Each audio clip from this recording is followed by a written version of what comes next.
Hello,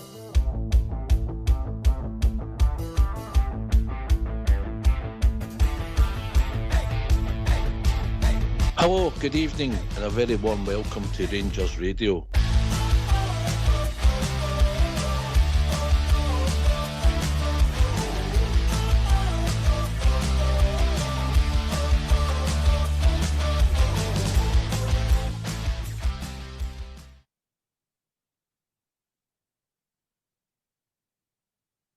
Hello, good evening and welcome to Rangers Radio. Join myself, Foxchair, on the show this evening is my big mucker, Southside. Evening, big man. Evening, Ox, how are you? I'm all right. I believe the other one in the dream team detention, mate, is that correct? Imagine having to get bail conditions at this time of night. Well, I've got, before we move on to the show, mate, I've got a question to ask you, yeah? Aye. Right. Lines of the belt back in the day. Lines of the belt. Aye, belt. Every day of the week, yeah? Aye, belt all day long. Get it over and done with it. Aye, some teachers couldn't actually give you the belt. That was a good thing. You could just stand and laugh. And I remember the old science teacher I had, he used to keep his in the freezer. Honestly, kept the belt in the freezer. Funny enough, we had a science teacher that gambled, mate. You're allowed to say you gamble. Ah, dear, back in the day. Right, okay, the big man will be with us lately. Welcome to Rangers Radio. We're laughing and joking. Yeah, we're in a good mood. Maybe we'll see how it goes for Thursday night, and obviously it's always good to certain things happen in certain places, mate. Cheers you up a wee bit, Southside there. Aye, I remember a few years back I was lying there, lying on the terrace and laughing, and we went 3-1 up. It's amazing how it's a good experience for some people and not for others. Aye, Dortmund's not for everybody, mate. Dortmund's not for everybody. You know? No, it's not. I don't open my can of 7-Up, I guess a minute. Firstly, it's remiss of me. Yes, and I think you'll agree with me. Congratulations to Alistair Murdoch McCoist, OBE, who was at the Palace today, getting his OBE. And I think it was Prince William who was investing. Was it? Investing? Is that the right word? Investing? Is that right? Investing in my... Aye. Yeah. So, congratulations, Ali. Top player, top man, top bear, top guy. Aye, I'll go along with that. Seems to sort of... He just seems to pick up awards after awards. Every time you turn the telly on, he's on some channel, isn't he? He's everywhere. But, aye. He's arguably more popular now than he was at his peak. Aye. But I know it's good that he's picked up another award and been a proud moment for him. But apart from that, aye, but MB, OB. I had an MB, but do you know? I think so, mate. I think the Order of the British Empire's one up in it. I remember the British Empire, I order, aye. So, aye. You know, but listen, Ali, we'll go. I've got my views when he was a manager, but listen, you can't take it away from him. He's one of us, Southside.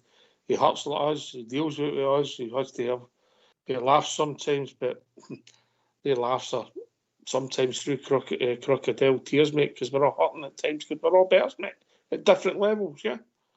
Aye. Listen, he took the job and he took it. It was a difficult time to be in the job at that time as well. And some of his decisions as a manager baffled some of us as we were going there and watching them. But it was a tough time for him, and he certainly stood up for us at Hampden, in front of them, the SFA and the Football League or whatever, and certain lawyers that were up there. I'll not even mention his name. Just say he's fat with glasses, so it'll probably sum him up to a lot of people. But he's another hater, he is and all. So I stood the corner, and he's always fought the corner for us. And he was a bear and a supporter. And he done well. Listen, Rangers were good for him, I don't know.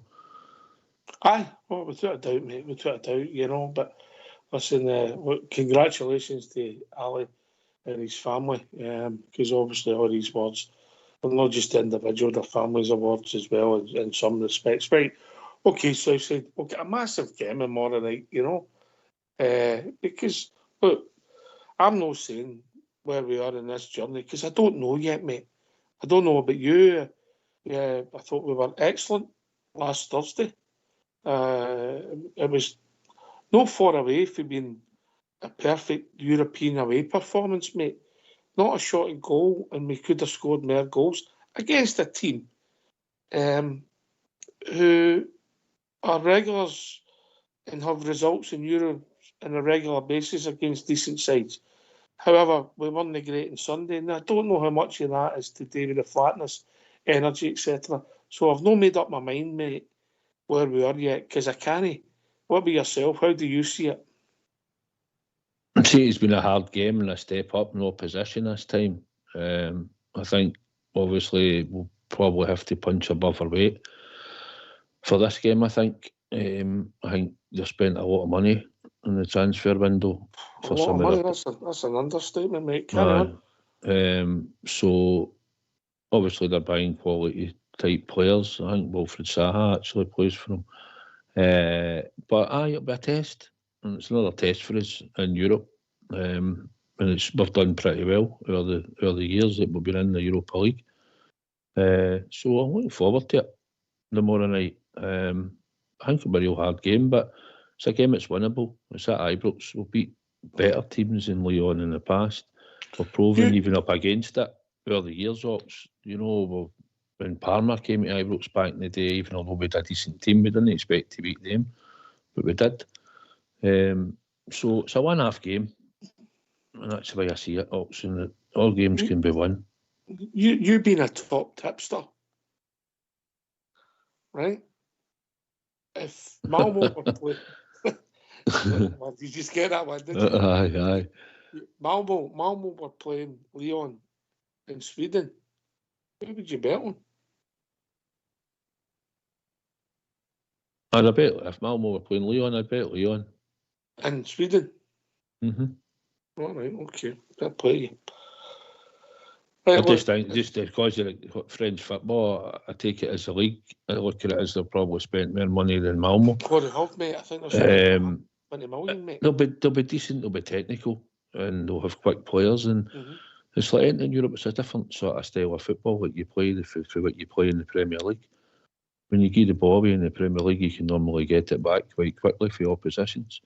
But when you give the ball away in Europe, you can get punished at the other end. You're usually taking centre after it sometimes in a bad kick. Well, the secret's not to give the ball away 7 times, then, isn't it? Correct. But, you can get easily punished. So it will be a game will need to be switched on, and we'll need 11 players to turn up on the night and perform ups. Aye. Listen, mate, if you don't play any team with the right attitude and the right desire, mate, you'll struggle. If you play against teams that you're punching above your weight, first and foremost, you've got to get that desire and attitude right, and then your tactics come into play. Because if you don't have the desire and attitude right, the tactics don't matter, mate. No, I think most of the players, it's what they signed up for, and a lot of them have came to the club. I've told them you'll get European football.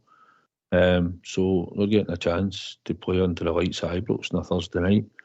And some of them had a taste of it last week, or 2 weeks ago.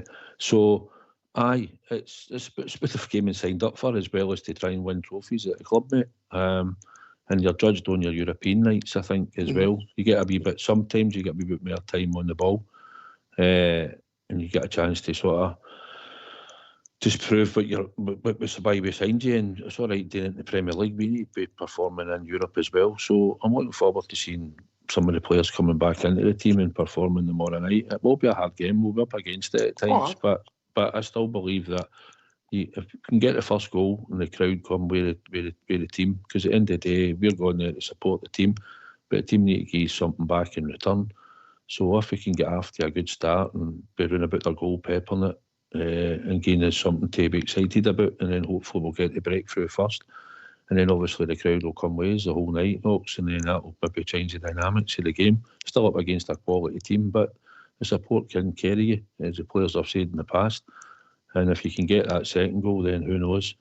It's just then about trying to control the game after that. So I'm looking forward to it, and I think Ibrox will be pretty loud tomorrow night.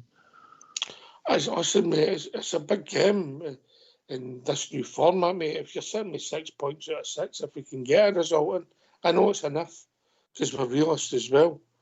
But if you're sitting with 6 points out of 6, yeah, I'm not saying we're going to win every game in it. 8 games in Europe against decent sides, everybody's going to struggle to win all their games. But it's all about getting to the next round for a lot of reasons, mate. For the support, who deserve it. For the club, for the revenue. All these things are important, mate, yeah? But well, I'm not under any apprehensions it's going to be easy tomorrow night. I think back to we beat Leon. We were in their place outside, a fantastic result. And then we come back and they'd done us at Ibrox. And the funny thing was, at the time, who was it? Darsheville should have scored, and they were up the park and made it 3. If we'd have got that goal, we'd have stayed the Champions League. And we wouldn't have got to Manchester. Aye. I played them recently, but that game, they were a good team back then and all. Oh, that was the first time I seen Benzema. Oh. Janino was scoring goals all over the place for the free kicks when he was a free kick specialist, wasn't he? But listen, you're at home, you've got to hope you've got a chance. It should give you a wee bit of an advantage.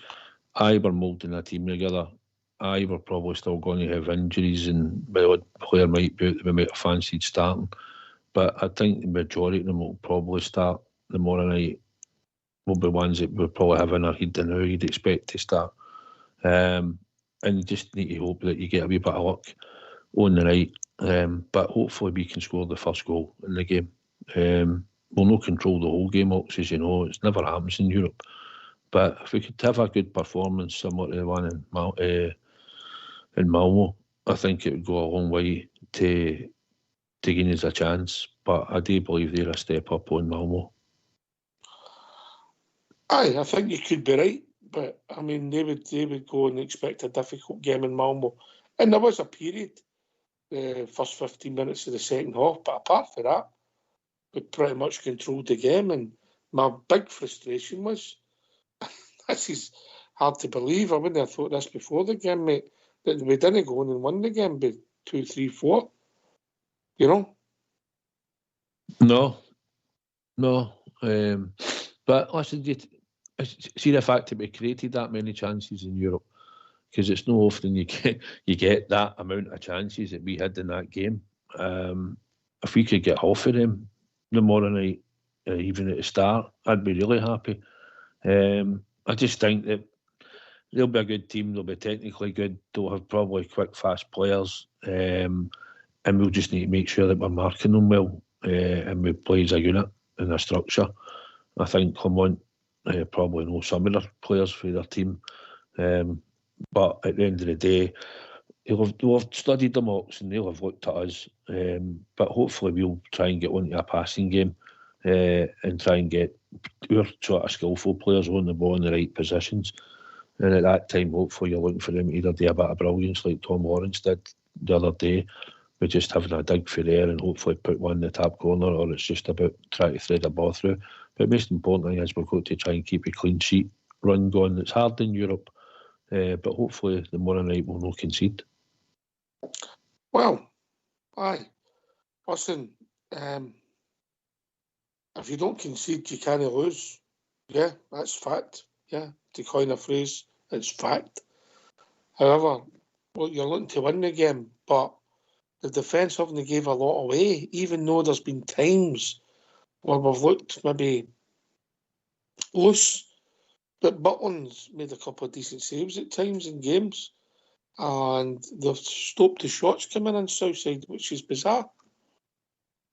Aye, it seems to have sort of worked a way where Butland hasn't been taking a lot of shots on the goal. He's had a few crosses to deal with and stuff, and we've been a wee bit slack a couple of times, as we've seen.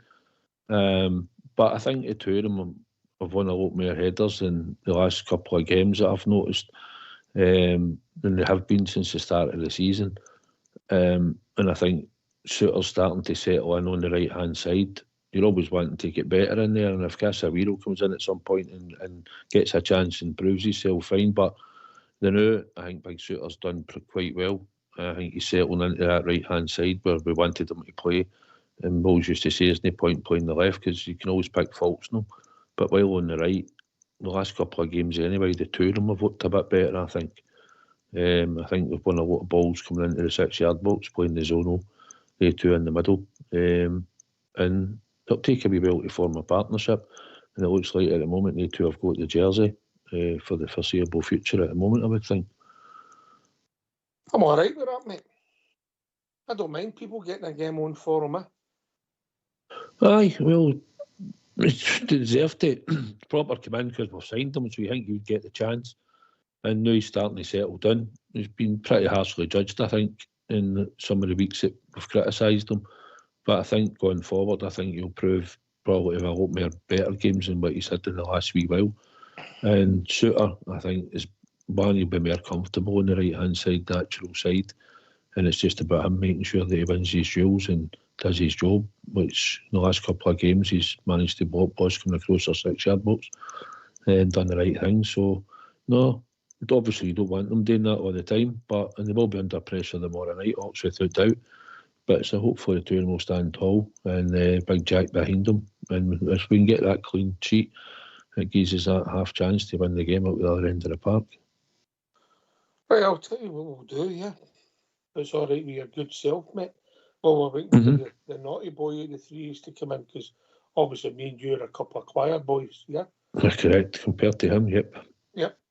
So what we'll do is we'll hear from the manager, the first part of the manager's press conference, and then we'll get the phone lines opened and people are welcome to join us, yeah? Aye, hopefully people will come in. Aye, chat tonight about the team. Hopefully. Your thoughts on the game tomorrow night, because it's a massive game, for the club. And let's see what people have got to see. But first of all, let's hear from your gaffer, Philip Clement. Philippe, if we could start with yesterday's news about Yanis Hagi, how do you react to him being brought back into your first team group? That it was a contract issue from before my time. So the issue is solved. So both parties, the club and Hagi, came together, and now it's resolved. So then it's normal. He's back in the squad training, and it's by getting him back to his best level. That's the job now to do. How do you feel about that from a footballing perspective then, and having him as an option? Yes, it's not an option yet, so there's a way to go, of course. But the more players you can have that can make a difference for your team, the better as a gaffer. So clearly, I'm happy then that this situation that I didn't like to have is resolved now. You've said before, as it's a contract issue before your time, does there become a point where you can get involved to try and urge both parties to sit down because you want him as a part of your team, or do you have to stay out of it altogether? I don't want to respond to that. So that's internal business. Hagi Sterling, a new contract for him as well. What does that say about the way you and the club see him? That Hagi showed several good things last season, this season. For me, last season more than this season. He struggled a bit with his fitness, so we need to get him better in that way. But that he deserved this new contract. We believe a lot in his qualities for the future, and he showed also in different positions that he's ready to fight for the club, for the squad. So it's important to keep those kind of players also in the club for the future. Dujon, is it important for him in his long-term career if he settles down into one position and isn't sort of bouncing about all of Yes, of course, but you need to also to show them that you can play 10 games in a row in that way, in that position, and then you can compete.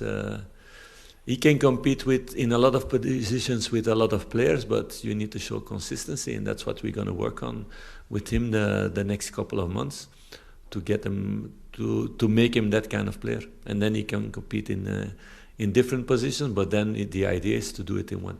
Is there anything you can say about Giannis and the way that he has behaved in the time when he's not been able? No, he behaved all the time well, and our contact was good all the time. So there was never a problem between us. We met each other a lot of times here in the building. So he did everything what you expect from a professional player. But it's in those situations it's maybe not always the case. But he's been an example in that way for sure. How far behind the rest of the group? In terms of the you want in miles or in kilometers? No, it doesn't work that way. So Giannis trained now one time. Of course, he trained all the time with second team. We let him play also the games with the second team to keep his fitness as high as possible. So we will see the next days, the next weeks, how that is. And it's about fighting for this. The places in the squad, in the team. It's for him the same as for other players. Philippe, do you have an idea where specifically Dujon will end up in terms of his positioning? Yeah, I have an idea for the future, but it's too fast to say that. Philippe, just on Giannis, it's like a new signing for you, right? Is that the way you look on it, that it's somebody who can contribute? Yes, for sure. It's a new signing in that way, because I was never able to work with him and to have him in my squad. And in terms of this competition, we saw you take the team to the top of the group last season. Can you nail down what it is about this competition and this group that seems to bring out the best in the group? No, it's a totally different competition than the domestic games.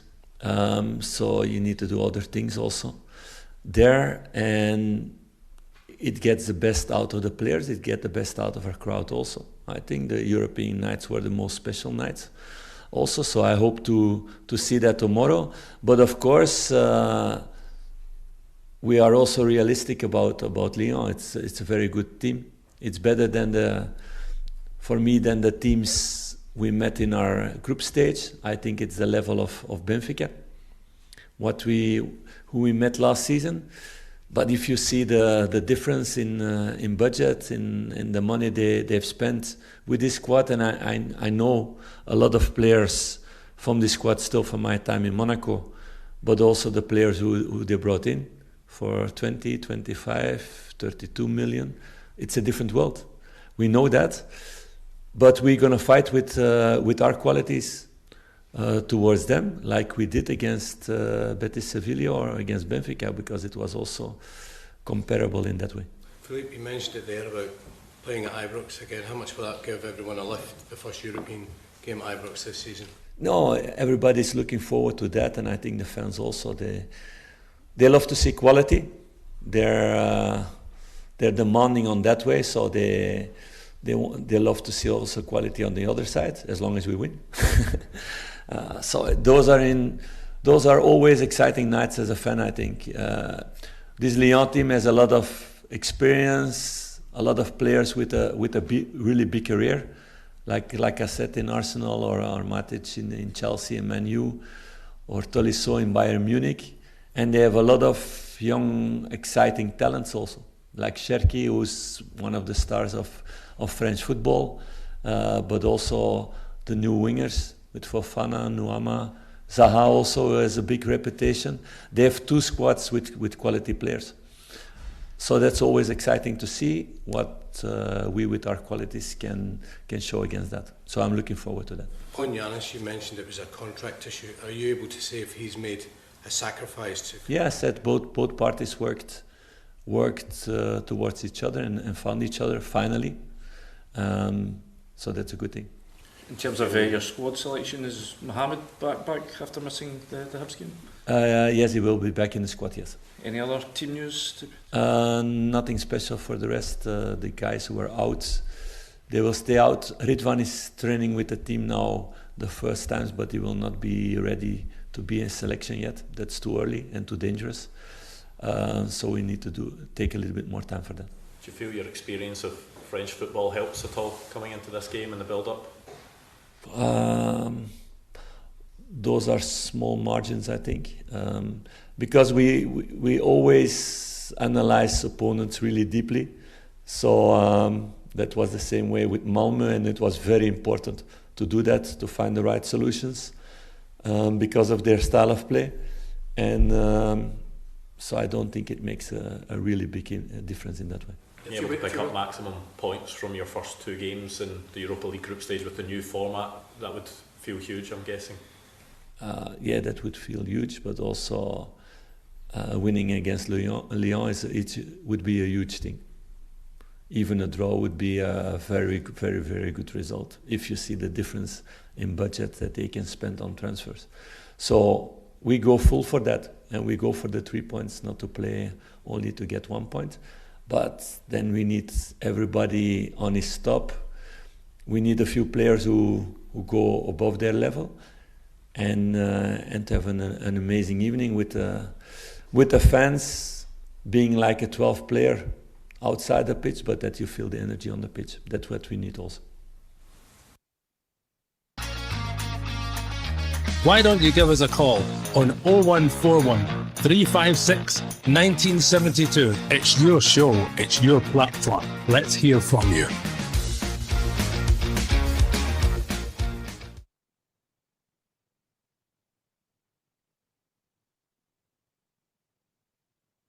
Well, Southside, obviously the lads would have talked a lot about that first part of the press conference last night, mate. The Yanis Hagi thing, yeah? Aye. Yanis Hagi. I'm just getting fed some of the comments from Facebook. Stevie Robertson thinks there's some hate for your manager towards Yanis Hagi. I don't think I picked that up. Did you? No, I'm not listening to that at the moment. Stevie, phone in. Give your point of view, mate, if you think that's the case. We're glad to hear from you. Carry on, Southside. I was just thinking, that was just when we're talking about getting the belt back in the day. Wallace said on the YouTube feed that was nothing, because it must have been because I said he kept it in the fridge. You know, he said he had a teacher that jumped off a pedestal to give 3 of them a belt. Well, I had a teacher that went in, that took us into a corridor, put a jotter around her wrist, walked up 3 stairs and thought he was going to jump for air and at us, and the 2 of us went, that'll be shining bright and bolted. So that was back in the day when you got me with that new video. No, I remember 2 games teacher and me had a disagreement. Aye. Yeah. I didn't win, but we had a disagreement. You wouldn't get away with that now. Certainly no. You'd be getting your lines. Anyway, but we talk about Hagi. Aye. Hagi. No, listen, I'm glad that there's been a resolution now. I think going forward to January or beyond, playing for the B team and picking up the wages that he was getting wasn't helping anybody. If he comes back with a good level of fitness and the manager puts him into the team or picks him for the squad and uses him, then hopefully he'll come on and be a good addition to the squad. He has got ability. We've not seen it for a good year and a half. We have seen what he could do before that, and before the injury against Sterling Albion, I think it was. Michael Beale sent him out to pastures new. Clement's never had a chance to work with him. So if he gets picked and if he comes into the team, I'd like to hope he'll be a good addition to the squad ops going forward and have an input and helping us to get victories. Listen, I don't want to open up all wounds. Listen, he's 2-footed, Hagi. He can see a pass. He can open up defences. I always had an issue with his lack of pace, and he disappeared completely out of games in the past, back in the day. He had moments. You could see that boys get talent, yeah, but he didn't do it consistent enough. But he was a lot younger than Southside. He's obviously, that was, you're going back 2 and 3 years ago. And what I will say is, people might have different views in me. The way he's conducted himself, yeah, his agent and other people will maybe say things in the press. Yanis himself hasn't let himself down, mate. And he deserves a break after that terrible injury. Aye, I think he deserves to come back, have a career and get back to playing. He seems to be a guy that wants to play football. I think he's made that pretty clear.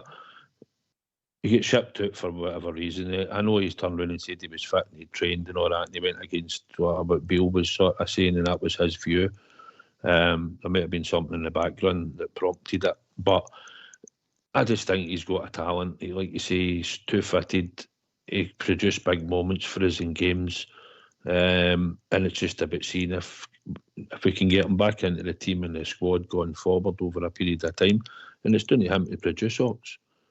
And then should somebody want to come in for him, if the long-term aim is for him to leave, then I'm sure he'll get his move, and hopefully we'll get some kudos for him when he leaves. And that's what you've got to look at. You want to come in and try and play well in the team, and he's had plenty to say, and if he can come in and play with the players round about him that we've just signed and add that bit of experience and a bit more skill level, up to the skill level into the team, then it's good for us, Ox. And I think he can when he gets a chance. It'll be interesting to see when Clement decides to add him into the team. I'm sure there'll be opportunities after the international break. Just before we move on to maybe people who will be involved tomorrow night, where would you see him playing? Depending on who's playing where. If Benjami's playing out wide, then I think if you started with Tom Lawrence and you wanted to bring on a sub, I think you could play him as a 10.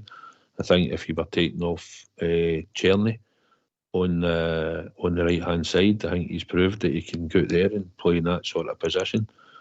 And I think if it came to it, if you were taking off Diamonde or a Conor Barron, I believe he could play in there in all.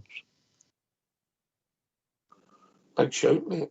Big shout. So you've got him covering pretty much the 5 forward positions apart from centre forward. I think he's a midfield player, right? So he can play anywhere in the midfield. That's what I believe, and we have played him out wide right, which he's proven that he can play it. He's done it, but ideally, I think he's a midfielder. So I mean, YouTube sent us a message saying that good to see Hagi back. Don't think he'll play much, but always an option. Listen, mate. In football, sons are funny, mate. He might get his big chance or his chance back because somebody else gets injured, mate. Yeah, these things happen, don't they, in the game? Right, well, Ross McCausland got his chance because Lovelace went half injured against St Mirren.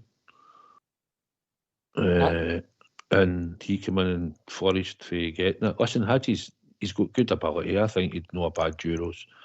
I think he's an intelligent player. I don't think he'll probably command a start anytime soon, but I think he's a good option to have on the bench that can come on, or should somebody get injured and he's got a good level of fitness, then I think he might, depending on what area of the team, I think he could feature.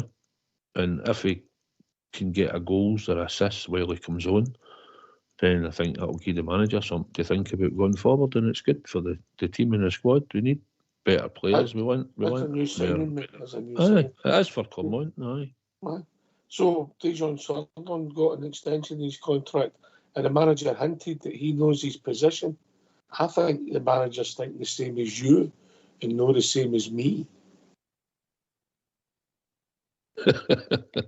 I'm hoping he's not thinking the same as you. It was interesting, he said he has to play 10 games in a row and stuff. Has he really, has he? No, but I'm thinking, well, he might be able to. Well, I think he's alluding to his fitness, isn't he there to make him play 10 games? But I think at the same time when he said it, I think you have to nail down a position and hope that you get that run of games. I think moving him about all the time isn't helping him. He might play 10 games, but I think moving him about all the time isn't beneficial to him. So that'd be interesting. I'd like to think that he's going to put him as a right back and try him there and see what happens and take it for there going forward. But I don't see Tav getting dropped for 10 games in a row. So just to ask you something here. Let's say hypothetically Sterling started tomorrow night. I'm being hypothetical here because we'll hear the sitting and played like Casemiro did. Yeah? How do you keep your position in the team? If you play well in a big game, surely you earn the right to start and try and make that jersey your own Southside, or am I just being old-fashioned today? Managers might look at it, you've went out and had a hero performance in game that night, but he might look at you in training all the time and think, well, I'm giving you a chance. I know you're taking the chance that night, and technically you probably should maybe hold the jersey. He might look at the opposition, the magnitude of the game coming up, and think, no, I'm going to take you back out there and I'm going to put him back in because he's more experienced and that's where he's normally been playing. I think Sterling's good enough to get game time in there. I think going forward they should probably be dropping Tav for certain games. Going forward, just in certain games, I would prefer that he was going to, like I said earlier on, and even in the midfield and all that, but why we're not bringing on a couple of the young boys when we get a chance? So Sterling's a young boy, and I think he always said when he came to the club, I'm a right back. That's what he said. So hopefully he'll get that position to try, and or else people will be shouting for Casemiro to go in at right back. I don't know. I've only seen him play the left back role and come on as cameo, so it's hard to judge him. But I'd like to think Sterling gave him a new contract to stick him into where we bought him for. We bought him as a right back to come to the club. So why not just try him out in there? And even if he got 2 or 3 games, or Tav played some, he played some, just alternate them a bit and see if you can, see if that gives him, see if you can see him be the right back that you think he's going to be in that position of.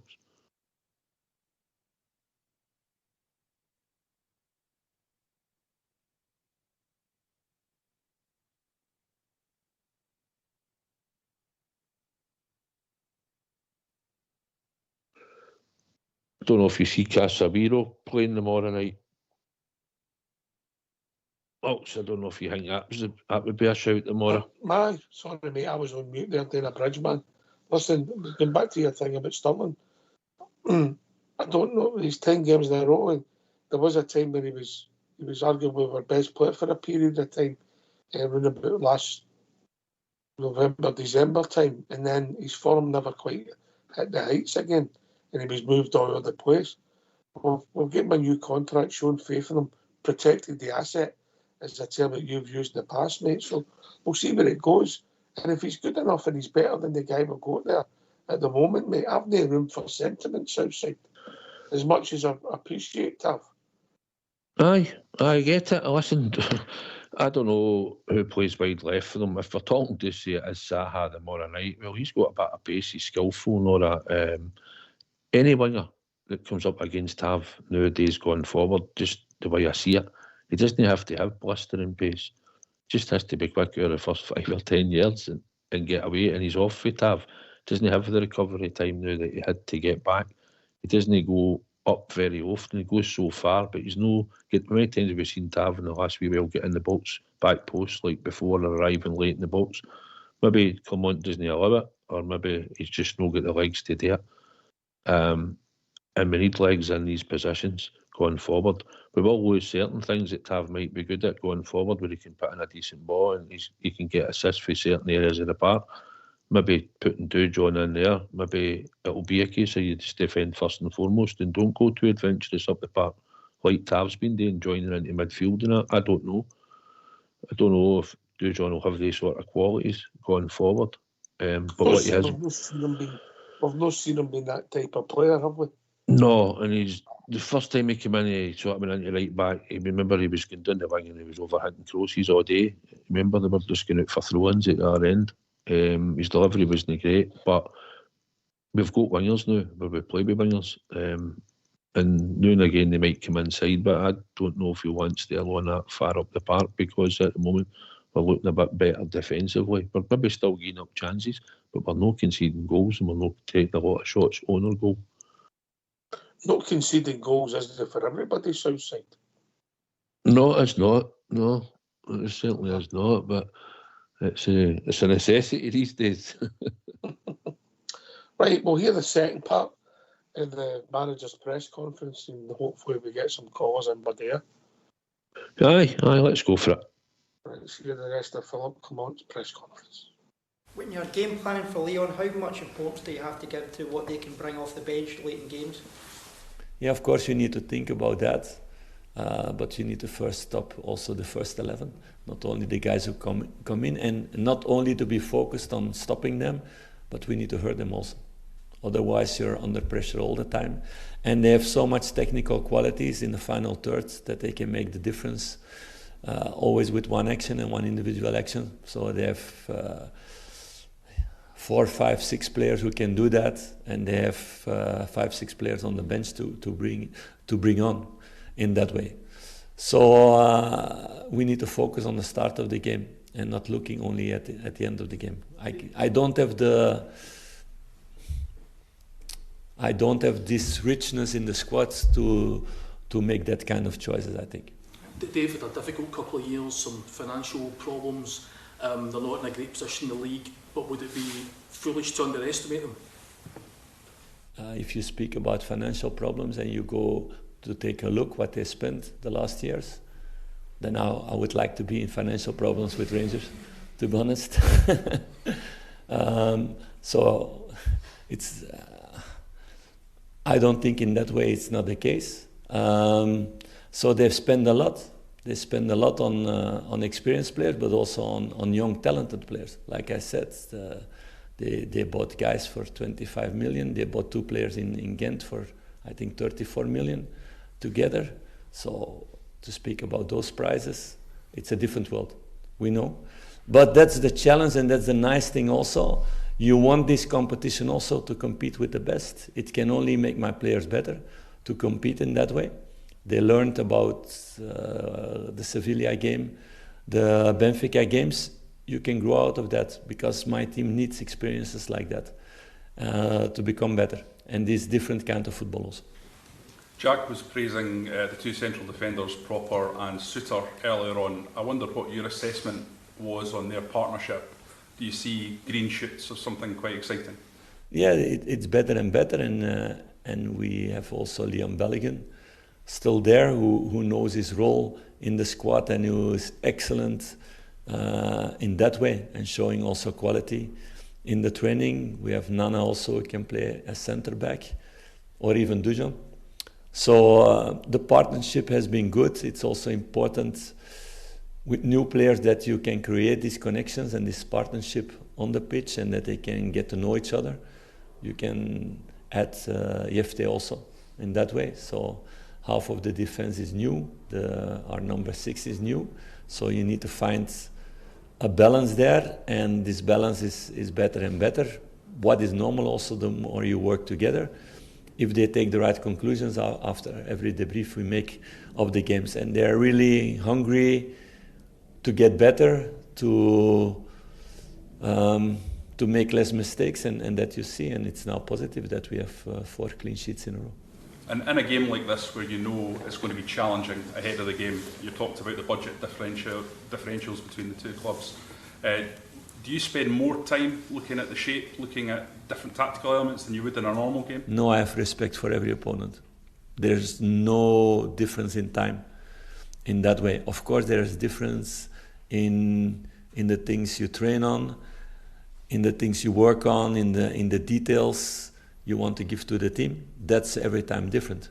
But I have the same respect for Ross County as for Lyon. So we will always take all the time for every opponent. And it's important that my players also respect every opponent, because otherwise one moment you run into the wall if you're not humble and you're not focused on every detail. Philippe, just a very quick question for me. Nico Raskin on Sunday was substituted at half-time. Was that just a pre-planned thing to keep building him up, or was that more based on how you felt his performance in the game was going? It was more a tactical thing, yes, in the game, and for him his role has changed this season compared with last season. In the midfield we do slightly different things, so he needs to adapt in that way. And like with every player, we showed after the images, he's hungry to learn, and he will become better in that role. He can do two roles in that midfield. He can do the role of Conor Barron also.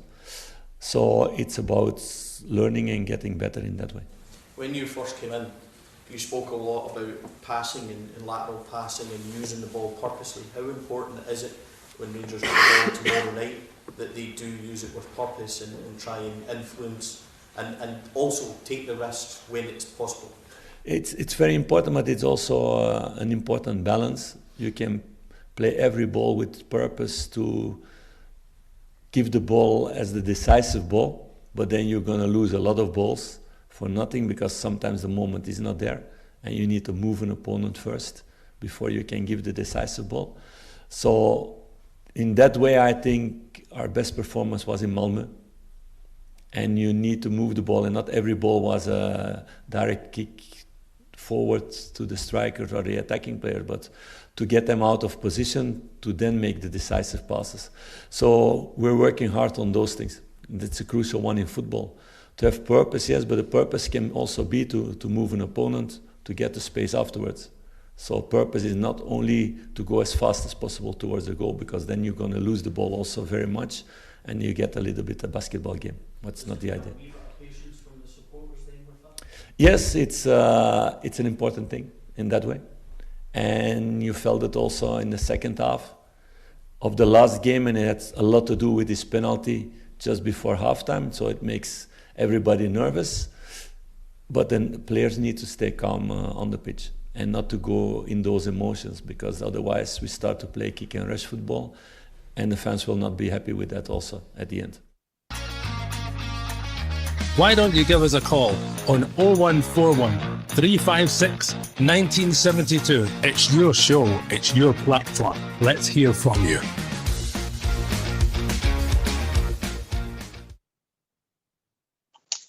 Well, we never really get much insight about the team's going to be there, Southside. Yeah, not a manager's not going to give much away, but the two pieces of the press conference, Ridvan's no fit, Hagi's no ready, and we'll pretty much be going with a similar squad to the weekend. It looks like it. I think we've got to really play our sort of strongest team, haven't we? I'm going to put you on the spot then. What you've picked up and what you've heard for the manager, which you gave very little away, we would agree that Butland will be in goal, so I take it. Aye. Right, Butland will start. Right back? I think it's going to be the captain. I don't think he's likely to change it. I think it'll be the captain. I don't disagree with you there. Centre backs, can you see a change, or do you think he goes with the form? Nah, he goes with the two. Proper and shooter. Right. Left back. I would think it would be Yefty. But I'll go with I don't know how to phrase this. Let's say, don't be surprised if Casemiro plays left back tomorrow. I'll go with that. Okay. So are you telling me that you think Casemiro will start at left back and Yefty will be in front of him? Is that what you're telling me? Aye. Okay. Possibly. If I didn't know better, I say I smell something. But there we go. So on the right then, if you go in this the Albert position. Benrahma. Right. Okay. I get it. Two sitters in the middle. Diamandi and Barn. Number 10. Tom Lawrence. Up top. Tessers. All right. I wouldn't mind seeing that team, mate.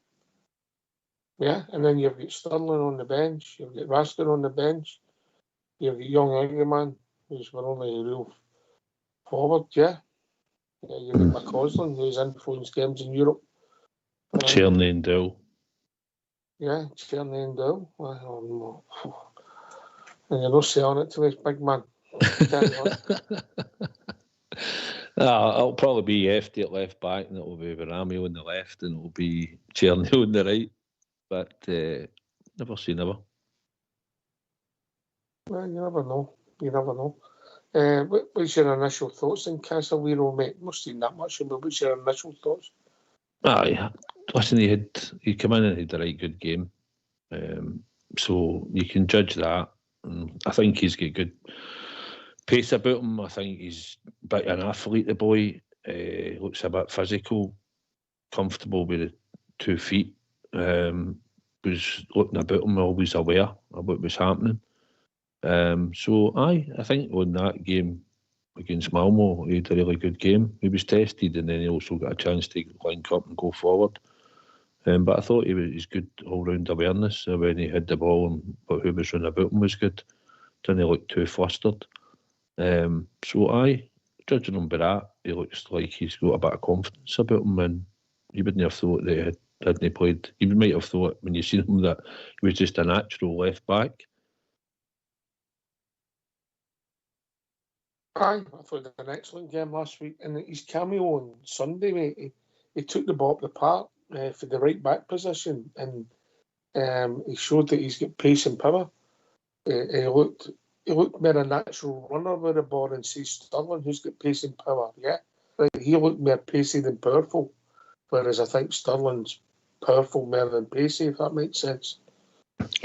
Aye, I think Sterling possibly once he's up to a level of fitness, as the manager's alluded to, that he's not quite at yet.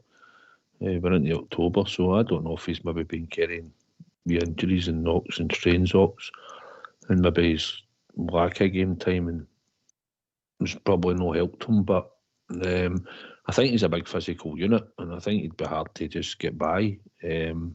If you look at the size of him, and you had, even if you took Yefty out of there for talking to it just to now use Casemiro in there, you've got Yefty, you've got Proper, you've got Suter, you've got Balogun. That looks like a bigger unit of defence you've got there.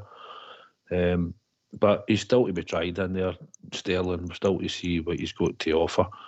And until the manager can get him up to a level of fitness, then he might not be going in there to dispose Tav of that right back position at the moment. It might be Casemiro in the long run if Sterling doesn't get his fitness up and to a certain level up. He might jump ahead of him in the queue when it comes to resting Tav. I know what you mean, mate. You need to take your chance when you get it, and obviously, if you lose your place, cause injuries, mate, you might not get back in. You know, I think that's what happened to Sterling last year. I think he got the team, and then he was all over the place, mate, and never got back to playing that partnership. Because bizarre, it was him and Lundstrom together for that period. Because I think Jack getting injured gave Sterling the chance for it. Aye.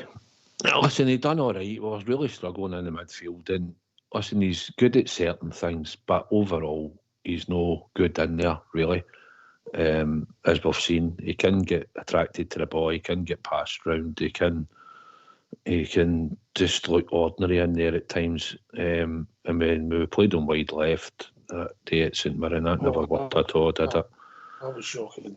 It's not the boy's fault. Listen, he's got out there, he's shown heart and desire. Listen, he's played off the right, and at Easter Road he had no a bad game.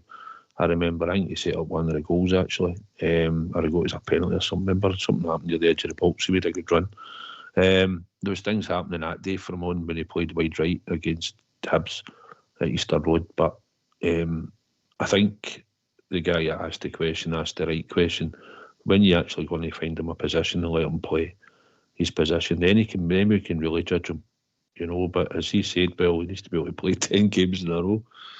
So he's alluded to his fitness. So until that's sorted, then. But I think we do have to find a position, Ox. We do really have to think, right, that's what he is. He's a right back, and that's what he needs to fight to get. Yeah, he's at the peak of his powers. He's 25 this month. Listen, he's only started, bizarrely, Southside, 21 games for our club. 21. That's his second season. Aye. It's not a lot, is it? When Rob Hollis asked how long Danilo gets back to fitness, mate. Wow, that's too hard a question for me, Rob. Phone in and make it. I'd like to hope it would be after the international break that he'd be back on the bench. I would like to think he'll train through this international break for the days that they'll be training and stuff, and then I'd like to hope that he'd be maybe close to coming back then after the international break. We've got a lot of run of games. He might not get in straight away, but I'd like to think he'll get sub appearances off the bench going forward.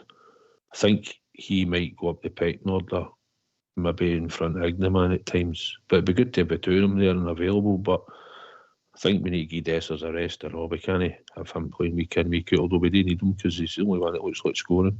Although he didn't on Saturday and he should have. But he's the only striker we've got, Ox. It's carrying the load up front. Aye. Listen, I've liked Igman when he came on at the D and United. He showed the cameo. I don't think he was great, but he didn't get great service. You can see the rawness of the position. But I also think he can cover other positions for you, mate. Aye, you might. Listen, if we could play a two, it would probably help. It would help the Neil Land. It would have helped Ignaman playing up front with Dessers, probably, if we had the two. But he's not really going to do that. I get that he's young. I get he's just come into the country. He's Moroccan. He's played a level of football. He seemingly did all right. He's a very promising player.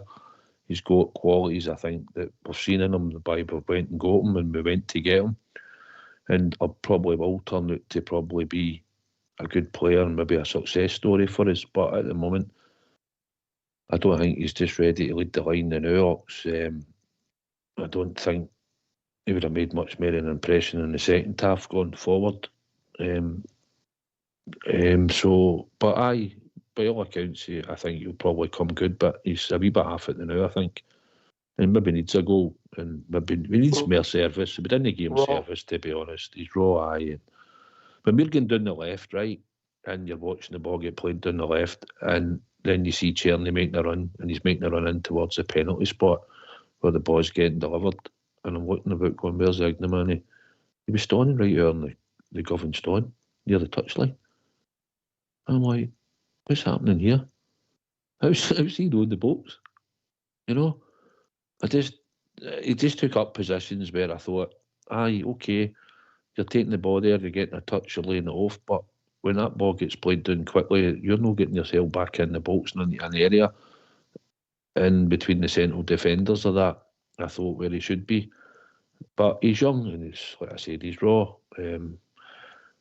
Reminds me a wee bit, Alfie was a wee bit like when he first came. Remember, he was just shooting full angles and all, everywhere, you know, and they were going over this shop, and eventually Alfie became a lot better player because he didn't have a hold-up game when he first came to Rangers up like he could do when he left.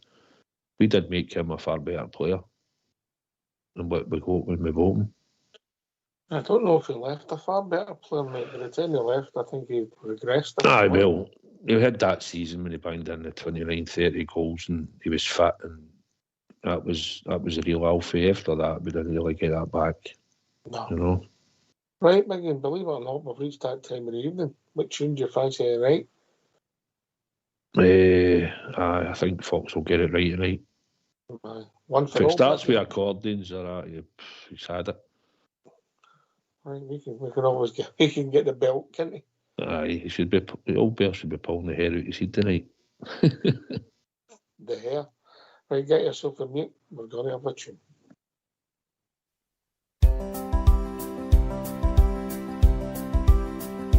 Ever since I recall, I have followed football, and ingrained in my heart are the Rangers FC. Through good and the bad, times of happy or sad, it will always be Rangers for me. For when I was a lad, I was led by the hand down the Paisley Road West. I will never forget that beautiful sight of the red, blue and white. From that day I'd be Rangers for life.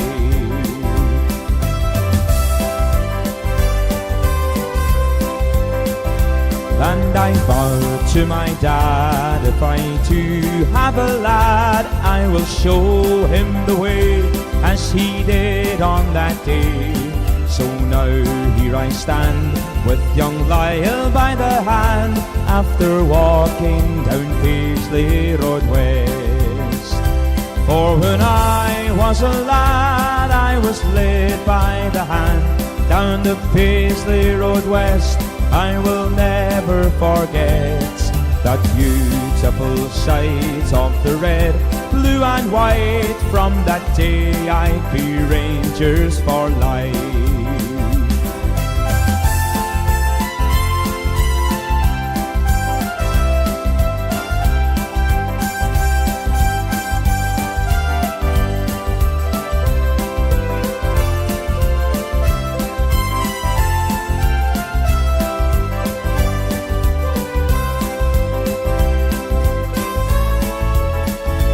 There's a great sense of pride that I feel deep inside when I'm watching the Gels with my father and son. And it's sure safe to say, at the end of the game, win or lose, we will all follow on. For when I was a lad, I was led by the hand, down the Paisley Road West. I will never forget that beautiful sight of the red, blue and white. From that day I'd be Rangers for life. For when I was a lad, I was led by the hand, down the Paisley Road West. I will never forget that beautiful sight of the red, blue and white. From that day I'd be Rangers for life. That beautiful sight of the red, blue and white. From that day I'd be Rangers for life.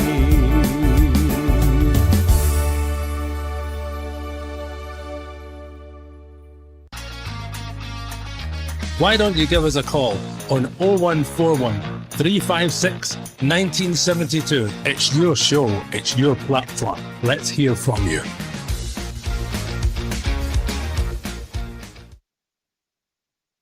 Well, I think we've been joined by a caller. I think on the way for yours, I think. Evening, Stephen. How are we all, guys? Good, mate. Yourself? Yeah, not too bad, not too bad. Pretty late in the morning, but I'll always stay up for a bit of Rangers radio. Can I ask whereabouts in Australia, mate, if you don't mind? Just in Perth. All right, okay. Nice 4 a.m. here. Yeah, 4 a.m. Nice part of the world, mate, yeah. 4 a.m. Yeah, a bit too hot over here. Yeah, well, listen, mate, if you give your address, we outside, I'll come here and try it, because it's no hot. No, I was just thinking that when you said Perth, I was just thinking, really, Perth? Oh, thanks for joining us, mate. I don't think anyone wants to be here. Right, what's on your mind, Stephen? The floor's yours, mate. I was just, with the Giannis, I was just saying earlier, I'm not sure if you've agreed, we're just a bit iffy if there's a bit of hatred. Or not, it's a strong word to use, but I haven't heard Giannis's name come out of PC's mouth too much at all since we learnt that he wasn't going to be in his game plans. Yeah. I've got a theory on that, but I'll let Southside go first. Southside. I remember when he was asked about him, Stephen, he turned around and said no, and that was it, sort of idea. He sort of was a wee bit dismissive of it. He'll be in the B team and that, and no part of my plans. Now, whether that's because he knew there was no option or what, I don't know if he likes singling out players too much. Because see, if you listen back just the other night when they talked to him about Tom Lawrence and scoring a great goal, and he more or less said, he scored a great goal, and then he went on to sort of say, but it's part of the team, he needs to be doing it more often. And I don't know if he likes talking too much about players, Stephen, or no, it's maybe his way, but I think he addressed it well today when he was asked about it. And I think in time, I'd like to think that if he gets his fitness up to what he believes he should be at, then he'll be a good addition to the squad, I think. we know he's a good player. It just has to go out again and start showing it. Yeah, he's definitely got to get some minutes back in, get his fitness back up. I was just thinking with the likes of the rebuild, it's like we're looking for these young players to come through, and it's like it's not like we have a Ryan Jack or anybody in the team to sort of set that standard, you know. Connor Barron's set my standard at the moment with his attitude and his desire. Definitely. Yeah, he's right. But it's like my view and Hagi. Sorry, Stephen, on you go, mate. Yeah, it's like just touching back, you know, where it's like, you know, we had Giannis when we were in the Europa League final, where it's like a lot of the new players that we bring in would be looking up to the likes of him, you know, where it's like I know Connor Barron's stepped in a short time and he's definitely proven himself, where it's like he will be wearing the captain's armband, I would think, in maybe the next 12 months or so, you know, where Tav definitely has to step down. But that's a different, I don't want to get off topic there with Tav, but it's like, I don't know, I'm in a bit of a tough spot where it's like, I think Giannis is something that we need in the starting 11 once the fitness is there. Mm-hmm. My view is quite simple. I think it's no unusual for managers not to bother about players that can't play. Yeah, injured players or players who have got contractual issues, which is obviously Giannis had. So because of that contract issue, he had no comment, didn't bother with him because he wasn't playing him. They don't care because he can't influence his team. That's my own view, Stephen. No, I'm putting joining dots. Yeah. Yeah.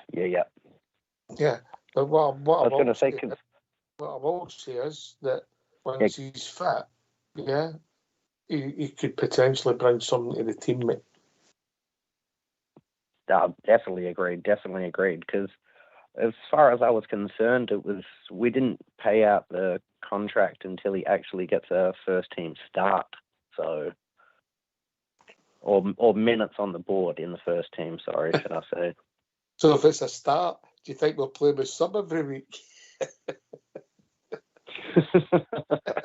Well, I'd definitely like to see Tav coming on as a sub. You know, where we need to find our strongest 11 without him. And I mean, I watched nearly every game since when we were down in the lower leagues, you know, and it's like Tav's come through, seen all the guys come and go, you know, he's stuck with us, loyal and through. But it's like at the end of the day, it's like we're rebuilding now. It's time to let the manager do what he's got to do, where it's like we've got all these young boys coming through. I think Tav's 32 years old now. Whereas like even Giannis, you know, he's 25 years. Yeah, he's you go up. 33-year-old this month, mate. Tav. Well, he's same age as me. He's doing all right then, I suppose. I don't move that fast, to be honest. He's a bit older than me in Southside, but Southside. No, he's got a few years on, hasn't he? But apart from that, it's just listen. He's been a great servant. Right? He was up and down that wing all the time, and he was arriving in the box and assists and goals and everything. But like you say, there's times when you've got to look at the team. He has the experience. He is the captain at the moment. It will be a big call if he drops him for a big game. But at the end of the day, the team's got to come first. No, well, listen, you could take it. You know, it's got to come. The team's got to come first, and at the end of the day, we've got to be winning. But while we're sort of slating him to a bit, or saying that he's not just a player we know he was, it's going to come a time when he probably will get a down in one of the games where it could be a European night where he gets you just see it, you just think his legs are miles off this. In a European night, and it might take him on then you say, right, you're coming out my team. You know, I need to make sure that I've got a powerful player in the right back position. But at the moment, we've not lost any goals in the last few games. He's part of the clean sheet record. And the more a night, it could be a night where Tav comes forward, puts the ball in, Dessers gets on the end of it, and we go 1-0 up. And that's the thing about it. It's just what happens in the game tomorrow night. But I think he's been restricted a bit. He's certainly not coming in the box at the back post anymore or arriving at the edge of the box too often. And that might be the reason come once maybe put the brakes on him a bit and just let them float a bit into the midfield now and again to link the play. But at the more night, we just got to hope that we come out the traps and they don't take any chances if we give them up any and we finish any, that we get at the other end, and hopefully we'll all get him happy and have 6 points. And that'll be a big step forward for us in the European. But the most important thing, Stephen's the league and the cups that's coming up for us. I think that's more important than the European. You know. Yeah, I definitely agreed there.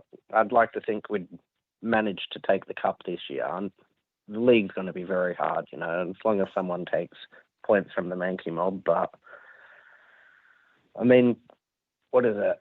It wasn't until Warburton come along that Tav actually managed to get a rest, you know, where we played him game in, game out for, 3 or 4 seasons, I think it was. Where it's like you can't say that he didn't come through.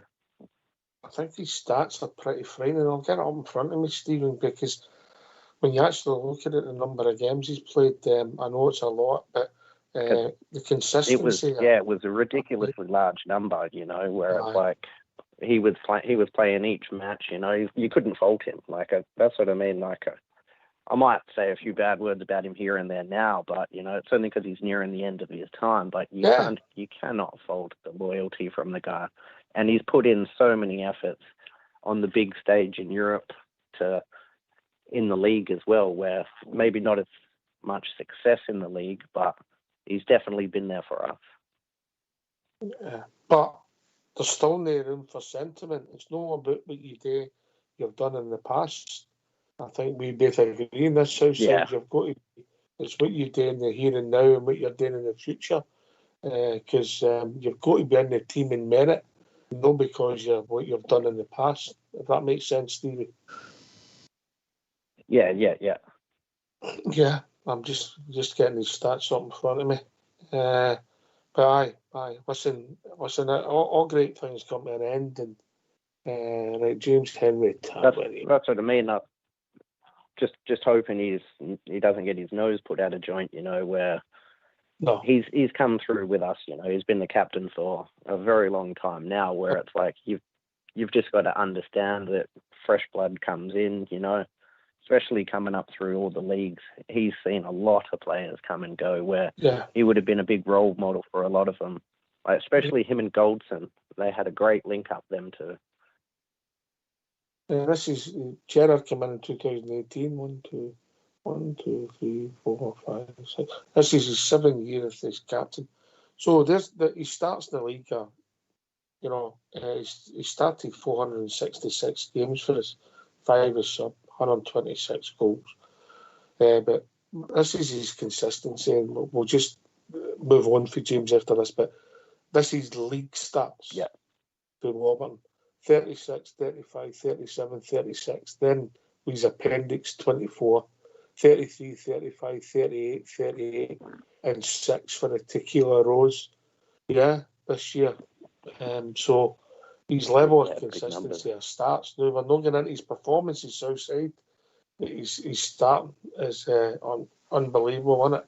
But if people think he passed his best, or he shouldn't have been in the team, give us a call, because I don't disagree with you. I think if you watched the boy Casalero's performance last week at left back, he's younger, he's faster. You know, I get it.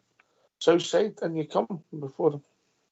Aye, well, we're trying to improve the team, and if there's a player in there, like we said, Casemiro and Sterling to a point, that they're big units. They should be good in attack. They should be hard to beat. They shouldn't probably get run by. They should have a level of pace to get back. They look taller. They're going to be better in the air. And we'll just have to get used to it. I think we're starting to get used to it now. We were so used to the last few years. Well, all these last number of years where Tav would pop up and get his winner, get his equaliser, be the guy that assisted. He's got 1 goal in 15 games or something, I think. He's got these last 15 or something, so, and that was a penalty just the other week. So he still had the odd assist. He's still taking corners and stuff. But if we're going to evolve the team, and when Tav leaves, that will probably be everybody that we said should leave the club have probably left. You'll be picking on some of the new ones like Matondo. You're hoping maybe we'll move on in time, because he's another one that's just a waste of a jersey.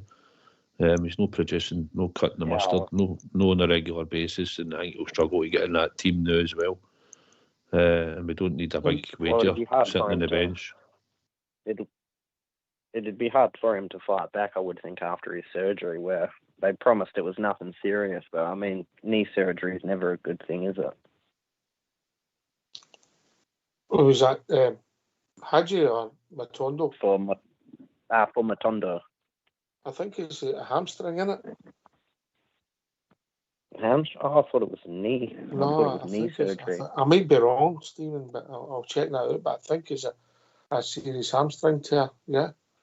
Which for a speedy player, is potential. But I'll check that out. We've been asked a question for Kathy, and I hope that was Kathy that was on the other night. Come and join us, Kathy, use your points. And I'm going to get a scoop for you here, Kathy, for your south side. Kathy's asking us, who will start tomorrow night, Nara or Jeffy? What was your thoughts, Southside, or both? Ooh. I think both will start. I'll probably be wrong, but I think both will start Kathy tomorrow night. There you go. Aye, there you go, Kathy. And if you think they'll both start and one of them will start, Kathy, keep the phone, keep your argument. What have you made as some of the new players, Stephen? I don't think they're not too bad, you know, where it's like, I know a few of them are on loan and that, where it's like you don't want to be giving them too much praise, where are we definitely going to be able to hold them. But I mean, that Jeffy, he's looking the goods, you know, where it's like he's come in, given us 110%. I mean, that Malmo game, he stepped up pretty big. But it's like even Casemiro, I'm quite liking him. I'm just hoping that he's going to be starting every game, you know, where it's like we need to give him the minutes. Same as Sterling. I want to see Sterling on the park a lot more, where it's like we're giving these players contracts, you know. We need to make sure. Where would you play him, Stephen? Where would you play Sterling? I would be chucking him in there right back personally, right. Where it's like this is what I was trying to get on with the Tav thing, where it's like, you know, get him on the bench, you know, get Sterling on, give him the minutes. If we need an impact, it's like if PC thinks it's right, then we can get Tav on, switch him out for trying to think who I could have on the right wing. But it's like we need to maximise these younger players that we're bringing in, you know, where it's like we're not going to have Giannis straight away, especially for Europe, where it's like he's got to maintain fitness, get him up to scratch. Yeah, I don't think we'll see Hagi after international break. Maybe a chance to go on the bench against St Johnstone. Yeah, that midnight kickoff next week, Sunday night. Sorry. Aye, Sunday, 8 o'clock. It's no great, is it? I mean, what's your thoughts on McCoist? All right. Do you want me to go first this time, Southside? Yes. Good natural ability. Very light. His stature hasn't come on. That's a year he's been running about the first team now. Is it a year? Yeah, since Michael Beale left and Stephen Davis took over, yeah. He got the break at roughly this time, October last year. He came into the team. The boy's got natural ability. The problem I've got is his physicality, and he's quick, but he's no lightning quick in the modern era. What he does see things, and whether he's ready to play that number 10 role that he's meant to be his natural position, I haven't quite seen it yet. It wouldn't be in my starting 11, if I've been honest. But I hope he develops and becomes a player that does get in my starting 11, because I wish him nothing but the best, because he's one of us. Southside. I think watching him when he was playing in the B team and stuff, Stephen, he was a standout. The same as what Alex Lowry is when he goes in there and plays for the B team, and same as Bailey Rice. So I think he's got good balance. He's got good vision. He played as a number 10 in the B team, and I know it's a step up when you go into the first team. Don't think he'll be a regular starter going forward at the moment. But when we bring him on, I would prefer to bring him into the midfield and into that number 10 position. I think if you look at the goals that he scored in the last wee while, even coming in off the wing, he came in, he got the ball, he won it. As he cut across, he struck it for the middle of the park and he scored. He done similar against Hearts at Tynecastle last year when he came on and he was playing in more for the middle. He'll run direct with the ball. He commits defenders. I get it. He's no built and he can get knocked off the ball and that. It's in it. And I get that you've got to be scoring and assisting in there because that's what we want our number 10 today. And at the moment, Tom Lawrence is doing that. But I think in time, if you want to get the best out of Ross McCausland, for what I've seen him, then you'll get it for the middle of the park. That's where you'll see the best of him. But you'll not see the best of him from the wing. On the wing, he'll do his best and he cuts inside and stuff and he'll do no bad. But if you really want to see the best of him going forward in time, then it would be in the number 10 position. That's my belief. So if he's on the bench and he comes on, I would like to see him go in there as the number 10. And even if we're winning games, and then just stick him on in there and you'll see a completely different player, honestly. I was gonna say we'll definitely keep him in the middle with Jefty and Barami on the side. Would you not like to see Barami at number 10, mate, to see what he's got to offer? I don't mind him on the wing, but I mean it's still early days for PC, you know. I mean everybody's keen to rip into the starting 11, but it's like I'm not 100% sure he's found his starting 11 yet. Where it's like Southside said, where this McCausland lacks that physicality, you know, where it's like he's coming on as a bench player and it's like we're seeing good things from him where he is running out of defence, giving up options. But it's like sometimes I'm just a bit weary if they're trying to pass the ball into the net, where it's like we need a couple of players that are keen to take it on. And with them strikes that McCausland's had, I think he might be all right for us, you know.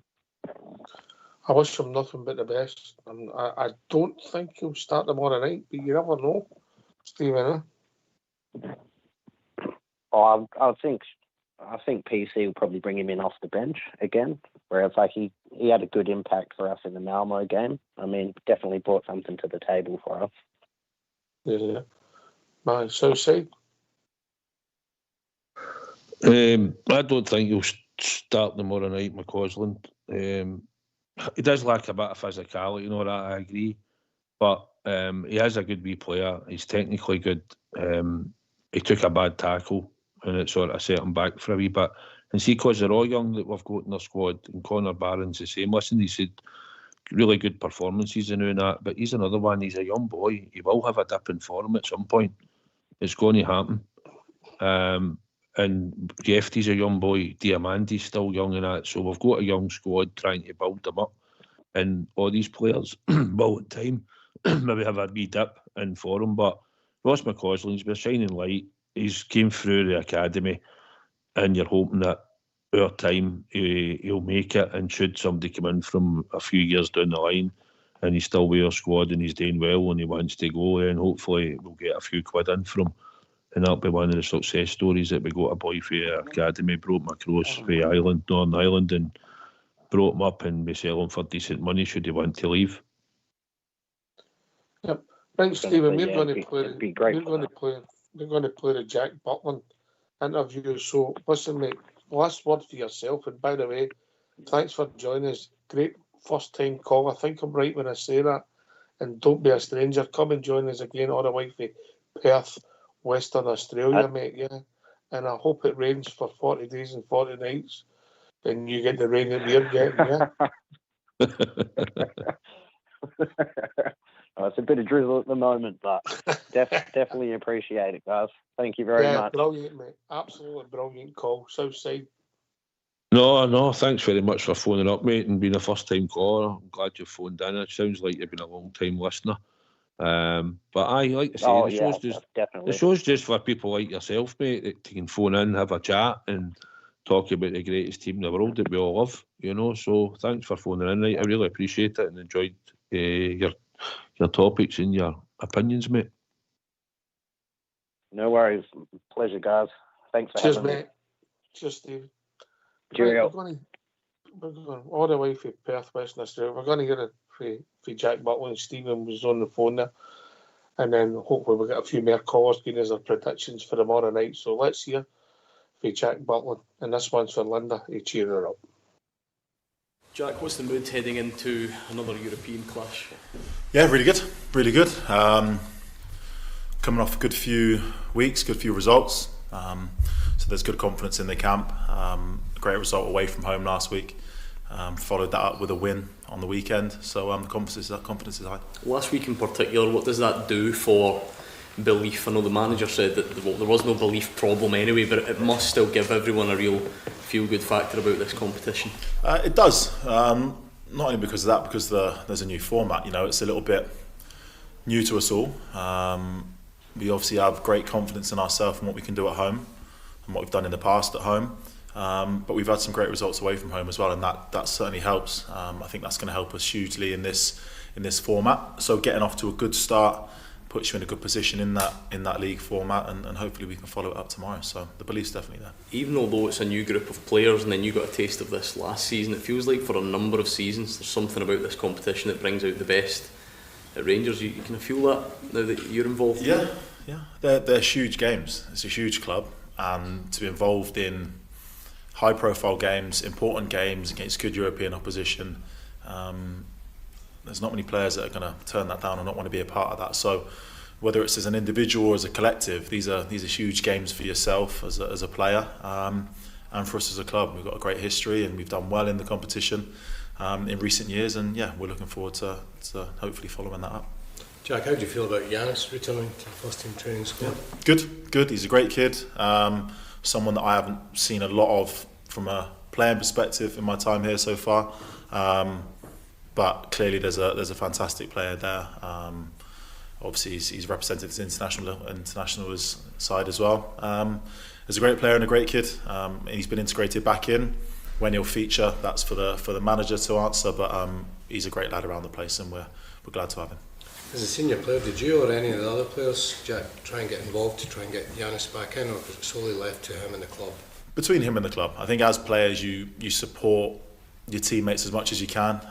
We've all been through, some have, some haven't, but we've all been through similar scenarios at times, or witnessed similar scenarios, and it can be a difficult place sometimes as a player, and when there's things going on between the player and the club. That appears to have all been resolved, but as I said, when it comes down to everything else, that's down to the manager and the club. But as players, we always support each other and make sure they've got someone to talk to and confide in. So he's done that, and he seems in a great place, and what will be will be. Jack, in terms of building momentum again after the disappointing result at the start of last month, and finding that confidence again, in terms of the clean sheets, just how important have they been? Just finding a sort of a foundation just to get things going again. Huge. I think it's 6 in the last 7. Hopefully we're going to keep that going. It gives us a real platform to play. If you start conceding goals and it becomes a habit of yours, then winning games, especially the game on the weekend against Hibs, if that becomes a game where you then start to concede after little recovery time and perhaps not being at your best, if you lose that sort of defensive stability that we've got, then those games become really difficult. So that's something that we've prided ourselves on, something we need to continue, and certainly that starts again tomorrow. When you lose a figure like Connor, who's been so ever present almost during his time here, and I suppose that always does take some time to sort of adjust to, but just for your own sake as being a goalkeeper and having John and Robin in front of you, just can you talk us through how your relationship's developed with them, especially John, because he seems to have been somebody who seems the last couple of weeks especially is back to his best form. John and Robin have both been brilliant. I think for someone like Robin to come in, he's an experienced defender. He's played at some great clubs and at good levels as well. So he's stepped in, and I think we've seen the best of him, and I think there's even more to come. What Connor moving on has done is allowed John to play perhaps on his more favoured side. But I think he did fantastic for us on the left as well last year. So he's someone that gives everything for the club. I think has grown incredibly as a defender, and I think he's maturing into a really top centre half. So it's great. I love having him in front of me, and I think as a partnership they're growing. And I think that shows if that partnership is not quite right, then clean sheets can sometimes be hard to come by. Especially with Connor leaving, he was such a big voice in the back four. I mean, do you see John sort of filling that role as well and becoming that sort of leader in the centre defence? He is. He's not many people can be as loud as Connor, but that was a huge strength of his and something that we really valued. John is a voice as well. Again, we have a leadership group. He's an important part of that, not just for off the field matters, but for on the pitch stuff as well. And I think he's certainly leading with his performances at the minute, and vocally as well he does that. So he's becoming and is a fantastic defender, and we're lucky to have him. He's such a huge character as well, Jack, isn't he? Because he's obviously had his trials off the park in terms of injuries, etc. But to keep coming back and to get himself fit and at the level he's at just now takes a lot, doesn't it? He's extremely professional. He loves the club. He loves what he does, and like you say, he's been through some difficult times. For anyone to come back from that, it takes a lot of doing, but he puts in a lot of time and effort into making sure that he's maintaining his fitness and doing whatever he can to keep his levels, and that's a testament to him, and he's been a huge part of the season so far, and I'm sure he's going to be a huge part in the seasons to come. You must be really pleased with your own form. I mean, the last couple of games especially, you've had obviously the penalty save, but I'm thinking back to the Dundee game as well. There's a few big saves in there as well. You must be pleased with the way that you've been playing in the last few weeks. Listen, I feel great. I mean, the amount of games you play, there's always things you can pick out and things you can do better, but I feel extremely comfortable here. I love the work that I do. I love my job. I love playing for this football club.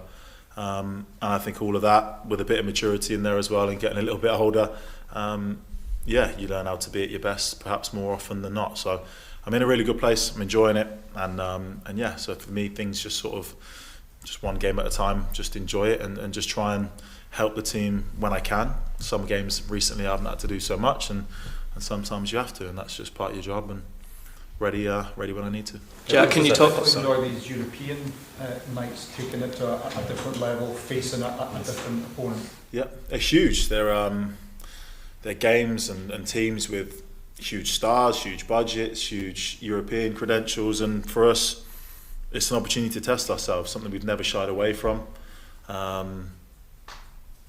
Something that any of the players in the squad will tell you. You know, it's an exciting night. It's an exciting night for the club as well, and we're looking forward to it. As a player, I didn't get the chance to compete personally in European football. Obviously, witnessed some of it at United a couple of years ago, but to be able to perform in these games and be a part of them, it's something special. So it's something I think everyone steps up for, fans and players alike. And we're looking forward to it. Well, you're getting a team who topped the group last season, obviously.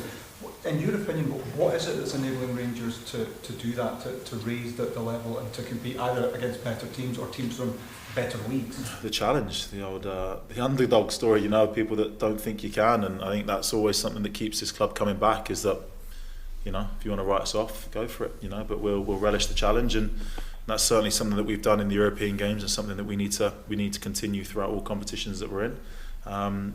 But they're great opportunities for people to perform and showcase what they're about, which we have done, and hopefully we can do a little bit more this year. Jack, can you talk us through your own preparation for a big European game like this? Not a lot of changes. Perhaps a little bit more focus on some individuals and what to expect from some. But on any given night, anything can happen, so you just try and prepare mentally and as physically as best you can. Like I said, I feel in a great place and feeling good spirits, and just sort of looking forward to the game and whatever comes my way. When it looks as if 9 or 10 points would be enough to get into the knockout stages, how massive would that feel coming out of match day 2 with 6 points? It would be huge. Even from your side, I think we're all sort of speculating what it might be. We don't quite know just yet. But we started off in a fantastic way last week. If we can add another win to that, just a solid performance and come away with something from tomorrow night, we're in a great place. But we're looking to win the game.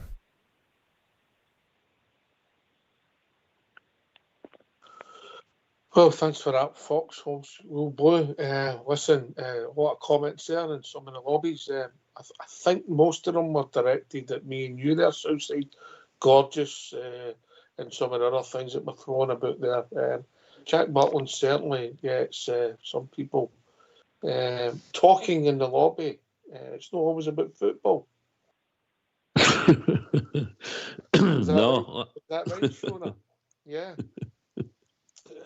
I could sense some of the comments that was made anyway. Right, he carries himself very well off the park, Jack Butland. Yeah, he's back in a bit of form. We were worried about him, and I didn't realise, and I should have done.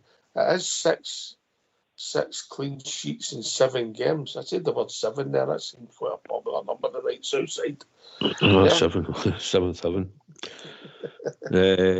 Aye, I'm sure Shona's got a cardboard cutout of Jack as well as Linda. Well, if not, we can get Linda's centre in there, know what I mean? Aye. She likes Big Robin as well, doesn't she? She's sort of flirting about here, isn't she? But aye, Big Jack, listen, he's started to get a wee bit of form back. He's had a couple of decent saves. And he'll be needed tomorrow night. This is when there's no many. Alan McGregor used to turn up on European nights for us a lot of the times, and now we're hoping Jack Butland will do the same when called upon. This is when you sort of get more tested. Let's not be kidded in Europe. But hopefully he'll come up trumps tomorrow night for us when called upon. Most important thing is we can try and get 3 points on the board, and that'll give 6 points. And it's about trying to win your home games. And if we can get this one over the line tomorrow, then it just takes you on to your next game, which is another home game when it comes. And that's when we look to try and get that as well, Ox. And then you can start to think, what do we need here to get through? But we'll look at the other games, Anyway, we'll be joined by Bob J. Evening, Bob J. Good evening, everyone. How you all doing? Okay. All right, mate. What's on your mind, mate? I'm pleased with the Hagi situation. We're getting a full Romanian international there back again. It knows the club inside out, so that's a plus for us. Plus the extension with Hagi Sterling, I really like him. So that's good. That's got us in a good place. Jack Butland found his form again. Great goalkeeper. We've always been blessed with great goalkeepers. We know that. And tomorrow night, yeah, very tough obstacle. A good Leon side. But we're at him. We can put pressure on them, and if we can get a result tomorrow night, we're in a very good place in the group. We'll be looking at getting out the group. If we win tomorrow night with the 6 points, I think we can be confident we can get out of this group. So, come on, Jeff, do your best tomorrow night. I think it puts us in a great position, Southside, but I don't think it's a given, Southside. No, it's not a given. Spent a lot of money, Bob J. Bought a lot of players, and we're in the process of rebuilding our squad, and we're nowhere near ready yet at all. But listen, we're at home. We'll have a game plan. I'm sure Clement seems to be doing pretty well in Europe with so far. And I think it's just down to on the night, Bob J. And hopefully we'll have enough that gets us through. Hopefully we'll take the 3 points. That's what we really want. We're at home. It's a home game, and maybe if we do get the scalp tomorrow night, we can maybe look back and say, well, do you know what? We punched above our weight in that game, and we've done it. And we go on for there. Home games are important. Looking at the other teams that we've got a reasonable chance that we can still pick up points at home in the other teams that we've got. And Tottenham will take care of itself when they come. They're the hardest out of them all. So, apart from that, Bob J, we're in a good place. We're at home tomorrow night. I'm sure Ibrox will be rocking tomorrow night. Players will need to keep it going. It's up to them to do their jobs and get us singing for the stands. And if we can get an early goal, we'll see how they react. That's what we've got to look at tomorrow night, Bob. Well, you take it last Thursday. I mean, I wouldn't say we were written off last Thursday. We were supposed to get a draw at best, and we totally outplayed them. Oh, they'll not be the same. I don't think they'll be the same class as Olympic Lyon A. I would doubt that. But it was still a top obstacle. The Rangers came through it with shining colours, played some great football. so they can turn it on tomorrow night to the same level, well, you never know. They can get a result. I think they can. I'm not disrespecting anybody. I know we're up against a very, very tough obstacle, a very good team, and you know, but the European nights have got something special, and Rangers have done well in Europe in recent times, and I know reason why we shouldn't go forward and do well tomorrow night again. Europe's not for everybody, Bob Ger. You know that, don't you? No. Some are not as good as we think they are, but there you go. Rangers seem to do well in Europe. We'll be the best European performers in the last few years. If you get your attitude right and you get your shape right, and you don't make individual errors, Southside, yeah? No. Don't give the ball away in Europe or you're dead. Aye, we've got to make sure that, like I say, we said it before, like when you give the ball away in Europe, it takes a while to get it back sometimes, and we've got to make sure that our passing's good, the tempo's good, but we stay in a shape and we don't get cut open too easily. They're going to be a good team. Listen, if they turn up tomorrow night, we play well, and they do a number on us tomorrow night and beat us, and they're a better team, then I can say, well, do you know what, fine. Not be happy about it, like always, but you can at least say, you know what, they were a better team than us. We played well and we still weren't good enough, but we're rebuilding, and we just take our medicine and we move on, and we just make sure we try and beat Stow Bucharest. But tomorrow night, I think you go with optimism. You go hoping that we can play a good bit like we played against Malmo. There'll be a step up. Hopefully, if we create chances, we take them. But first and foremost, you've got to be solid in defence and try and not give away the ball in stupid positions, and make sure that you're not losing anything for set pieces early in the game. We can't afford for them to come up the park and score early against us. So flatten the whole crowd probably for a while, and you don't want that. So I'm hoping tomorrow that us it strike first, and we'll see how they react to it. Aye. Listen, you stay in the game and you never know what it takes. It's cut out the errors. Obviously, a perfect game, you get an early goal at 56 seconds, Bob Ger. Yeah, and you take it from there, but football doesn't always work out like that. Sometimes you have to be patient, and you need a bit of luck, Bob Ger. Oh, you need everything in Europe. You obviously got to play well. You must. You can't play badly in Europe. You play badly in Europe, you're going to get punished severely. So you've got to be at the top of your game. And yeah, you can't make mistakes, and that's part of playing well. So I keep possession as long as you can. Didn't make silly errors. Don't give the ball away in vital areas.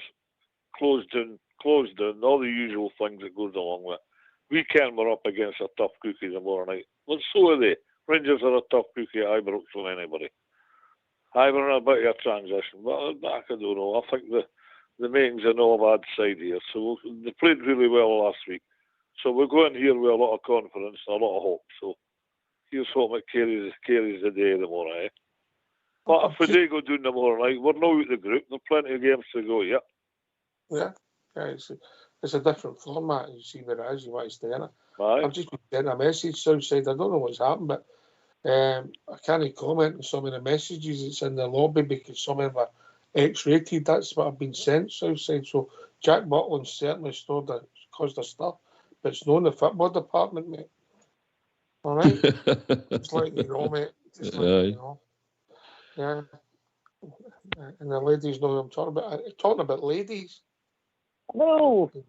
I think we've been joined by our Joan. Evening, Joan. Did you mention a lady?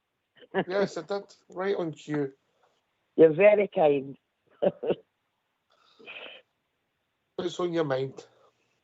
Just, I really enjoying the chat tonight. It was brilliant, and Stephen obviously calling. I hope you don't want to talk about Jack Butland because me and Southside blush very easily.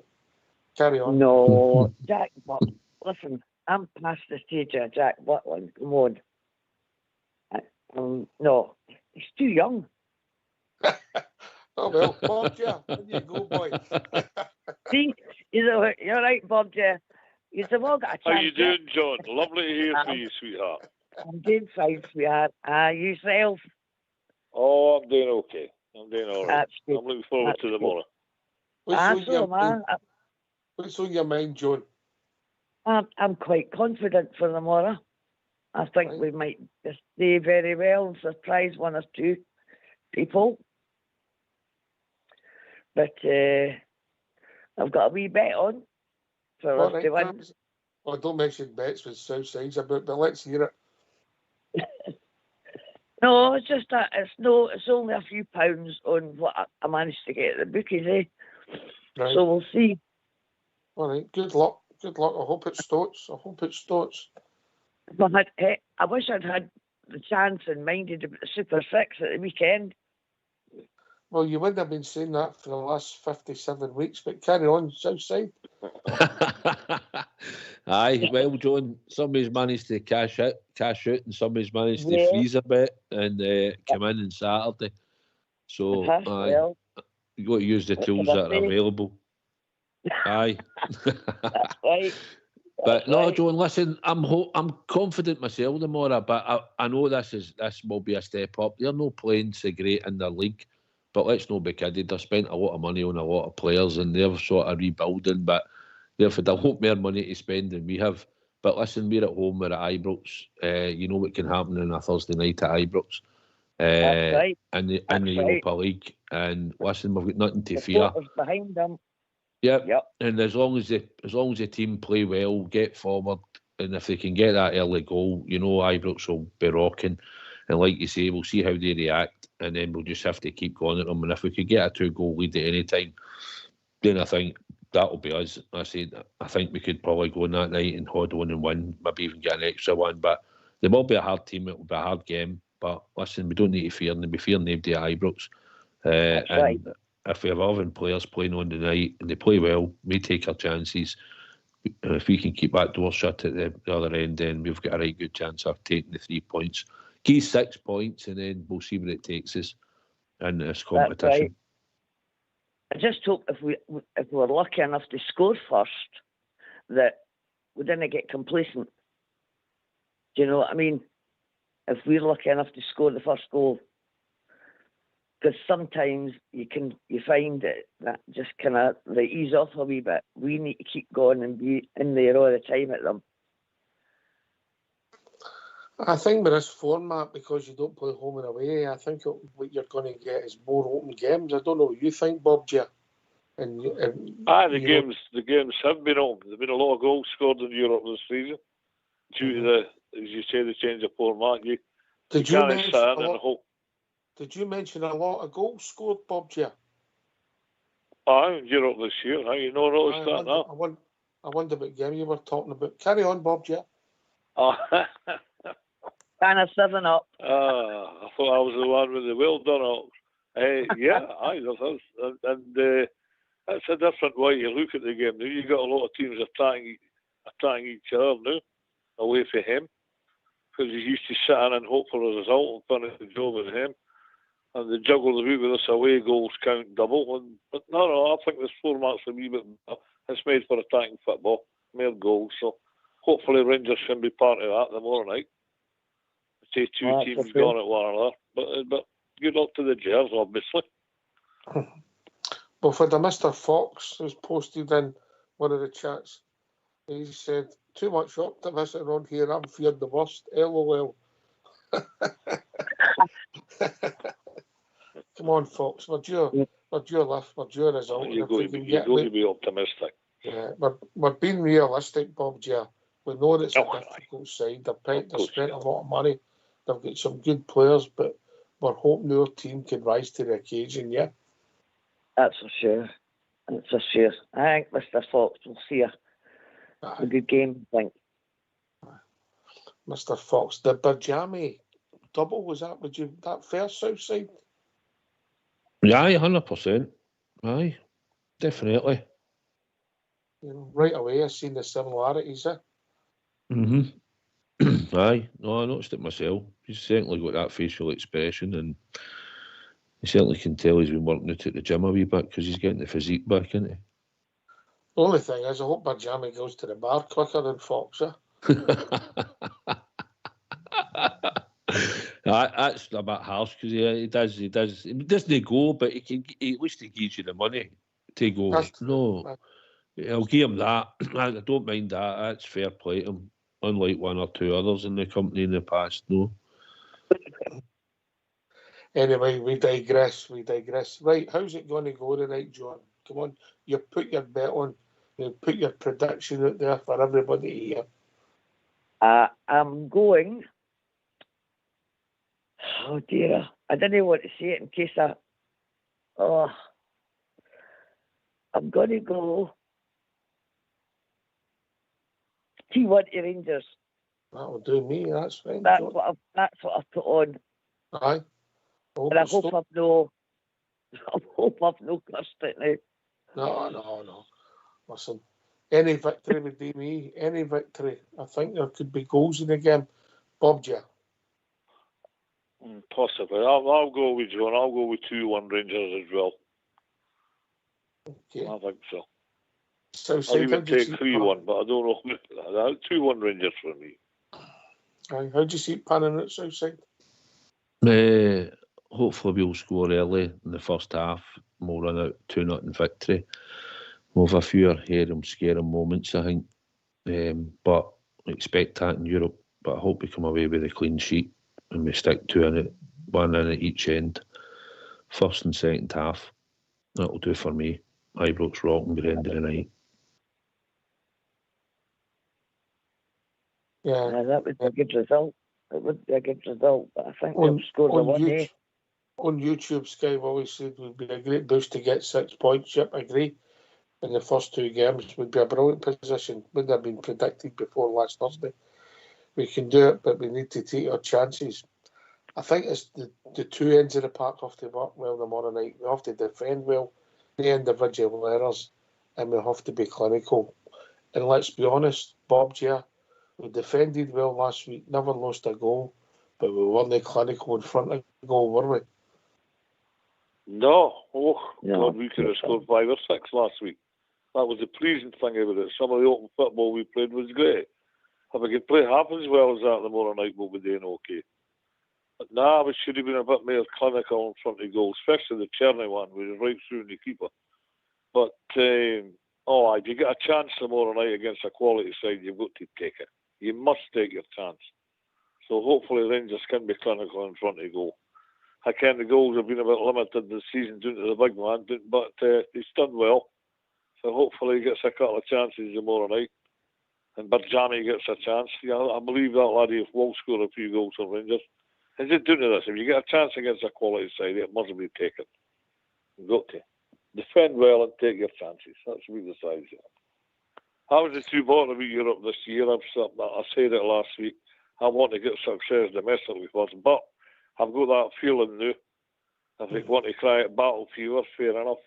We're on the eve of a European game, a big European game, a European tie with the prospect of getting 6 points in the group. And yeah, I want to win as much as I want to win any game. I think the trouble with Europe is, and I'll let Southside come in quickly before we start wrapping up the show, it's so important financially, mate, that the disparity for the past is gone. And yeah, I get your point about domestic trophies, and I don't disagree. But however, for the model to succeed and for player trading and to bring players in and develop, Europe's so important now, Southside, maybe more important than it was a generation or 2 ago. Aye. Listen, for when we were doing the leagues and out of Europe altogether, to come back and go to a Europa League final was nothing short of miraculous. Let's be honest, for what we've done, and we've put our mark in there since we've came back up and get back into Europe again. It is important for the club. It's important for the money that it generates, the ticket sales, obviously, and then your hospitality boxes and everything else that goes with it. And if players perform and play well on the European stage, they'll get sold for more money. They're not just getting judged on what they do in the Premier League. Let's not be kidded. It's what you do on your European nights. Your strikers scoring, your midfielders playing well, your goalkeeper and your defenders, and people notice you. And you also get picked for your national team and gives you a chance for the young players that we've got will probably get promoted into that and all. And they're going to be learning on the job. So, it's Thursday night. It's going to be at Ibrox. And let's be honest. Let's get the place rocking tomorrow night. We might as well. We've got nothing to lose. We're up against a good team, but they're not an unbeatable team. And that's the thing we've got to remember. Every team's beatable. It's a one-half game. So why no, just go out and have a right good go and fear nothing. And if we end up getting beat, then we get beat. We move on.